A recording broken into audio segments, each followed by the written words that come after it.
ഞാനൊരു മാങ്കൂട്ടത്തിനുമല്ല. ആർക്കും എന്തൊക്കെ വരാം, എന്തും പറയാം. കേൾക്കുന്നത് സത്യമെങ്കിൽ ഞാൻ ചെയ്തു തരും. ഒരു ശുപാർശ എന്തൊക്കെ വരണ്ട. പാവങ്ങളോട് കരുണയുള്ളവനാണ് ഞാൻ. നിങ്ങൾ ഒന്ന് മനസ്സിലാക്കണം, ഞാൻ ചിക്കുവായിരുന്ന് പണി തുടങ്ങിയവനാണ്. എൻ്റെ പ്രവർത്തനം, എൻ്റെ ജീവിതം നിങ്ങൾക്കറിയില്ല. ഞാൻ 21 വയസ്സിൽ സ്കൂൾ വിദ്യാഭ്യാസം കഴിഞ്ഞ് അല്പം രാഷ്ട്രീയം കളിച്ച് അതിനുശേഷം പൊതുപ്രവർത്തനത്തിൽ 21 വയസ്സിൽ കളത്തിറങ്ങിയവനാണ് ഞാൻ. കളത്തിറങ്ങിയപ്പോൾ നാട്ടിൽ ദാരിദ്ര്യം, ദുഃഖം ഉണ്ടായിരുന്നു. അവിടെ മുഴുവൻ ചെറിയ ചെറിയ വീട്, കുടിലുകളാണ് ഞങ്ങളുടെ പാട്ട്. വലിയ ജന്മീഴവനായിരുന്നു. 140 കുടികിടപ്പുകാർ എൻ്റെ അച്ഛനുണ്ടായിരുന്നു. അപ്പോഴും ആ പാവപ്പെട്ടവരുടെ ഇടയിൽ ജീവിച്ച് അവരുടെ ദുഃഖം കണ്ടറിയാവുന്ന എനിക്ക്, ഞാൻ ഓരോ പാവപ്പെട്ടവരുടെ വീട്ടിലും പോയി അവരുടെ വീട്ടിൽ ചെല്ലുമ്പോൾ എനിക്കിട്ട് ഞാൻ ഇരിക്കാനൊരു ഇരിപ്പിടമില്ല, വീട്ടിൽ കയറാൻ സാധിക്കില്ല. അറുകാൽ പെരയാണ്.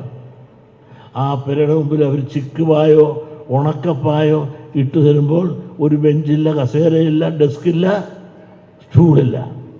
അവരോടൊപ്പം ആ ചിക്കുപായിലിരുന്ന് അവർ തരുന്ന കടുങ്കാപ്പിയും അതോടൊപ്പം റിസ്ക് നിന്ന് കൊണ്ട് ഞാൻ സംഘടനാ പ്രവർത്തനം ചെയ്തു. അന്ന് റോഡില്ല, തോടും ചാലും കടന്ന് ചെന്ന് നടന്ന് ഏതാണ്ട് 5000-ഓളം വീടുകളിൽ ഞാൻ സഞ്ചരിച്ച് ഞാൻ സംഘടന ഉണ്ടാക്കിയവനാണ്. അങ്ങനെയാണ് ഞാൻ 24 വയസ്സിൽ പഞ്ചായത്ത് മത്സരിച്ചു. അത് കഴിഞ്ഞിട്ടാണ് ഞാൻ കളിച്ചിട അമ്പലത്തിൽ മത്സരിച്ചു. 60 കൊല്ലം കഴിയുന്നു. ഇതുവരെ കയറിയിട്ട് പാട്ടിയൊന്നും പെട്ടെന്ന് കയറിയിട്ടില്ല. കാരണം പാവപ്പെട്ടവരോട് കരുണ കാണിച്ചു. അന്ന് ബാങ്കിലോ സൊസൈറ്റിയിലോ ഒന്നുമില്ലായിരുന്ന കാലത്ത് പോലും ഞാൻ അവിടുത്തെ പാവങ്ങളുടെ കല്യാണം നടത്തണമെങ്കിൽ നിശ്ചയിച്ചാൽ മതി, ഞാൻ നടത്തിക്കൊണ്ടിരിക്കും. അന്ന് 120 രൂപ പവനുണ്ട്. ഞാൻ കല്യാണം കഴിക്കുന്നതിന് മുമ്പാണ്. ഞാൻ കല്യാണം കഴിക്കുമ്പോൾ 140 രൂപ പവന് വിലയുള്ളത്. ഞാൻ ലോൺ കൊടുക്കും, തെങ്ങ് കെട്ടി ഉടമ്പടി. ഇന്നത്തെ ഞാൻ നടത്തിയ കുടുംബയോഗമുണ്ടല്ലോ, കുടുംബയോഗത്തിൻ്റെ മറ്റൊരു രൂപം ഗ്രാമസ്വരാജ് സമിതി എന്നൊക്കെ പറഞ്ഞുകൊണ്ട് കെട്ടുതെങ്ങിട്ട് അതിൻ്റെ തേങ്ങായിട്ട്, അന്ന് തേങ്ങയ്ക്കും 100 15 രൂപയുള്ളൂ. അത് കൊടുത്ത് ആ നാട്ടിൽ സുഭിക്ഷമായി നടത്തി പാവങ്ങളുടെ ദുഃഖം അറിഞ്ഞ് ചിക്കുവായിലിരുന്ന് അവരോടൊപ്പം പ്രവർത്തിച്ച് വളർന്നു വന്ന എനിക്ക് ഇവിടുത്തെ പാവപ്പെട്ടവൻ്റെ ദുഃഖം നല്ലപോലെ അറിയാം.